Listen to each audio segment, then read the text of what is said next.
La gran mayoría de nuestras lenguas son ágrafas, no tienen una tradición escrita. Lo fuerte de nuestra tradición es en la tradición oral. Nuestras pláticas y nuestras conversaciones que nuestras comunidades permiten que siga vivo nuestros conocimientos, tradiciones y nuestra cultura.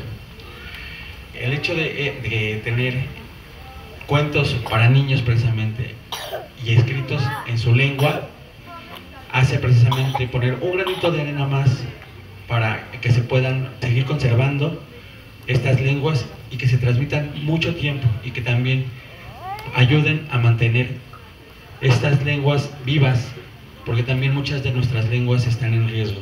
En nuestro país se hablan 56 lenguas distintas, entonces bueno, pues era como muy complicado hacer un libro con los 56 grupos, pero bueno, hicimos con los más numerosos.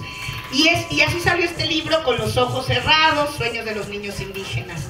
Mucho tiempo después, los directivos de Canal 22 nos visitaron y me dijeron, pues queremos hacer una campaña. Y entonces, pues yo les enseñé este libro y ellos dijeron, vamos a hacerlo de este. Y yo les dije, pero yo no quiero salir, yo quiero que salgan los niños indígenas, que salgan ellos contando sus cuentos.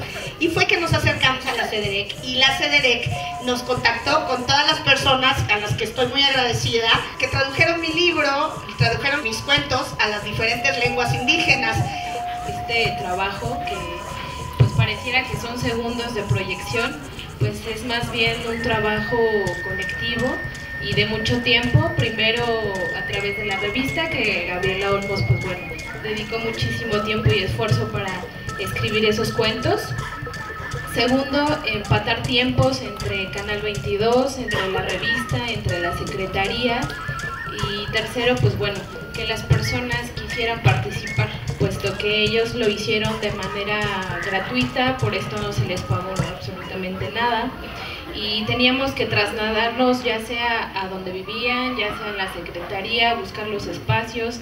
Los niños que son clave en este trabajo, pues tenían mucha pena, les causaba risa y bueno, teníamos que ser muy pacientes, ¿no? Esperarlos para que se prestara el momento y hacer la grabación. Entonces, a lo que voy es que pareciera que es muy poco, pero fue un trabajo difícil, complicado. Hemos estado colaborando también con la Secretaría para que se pueda garantizar el acceso en su lengua a todas las personas hablantes de alguna lengua indígena.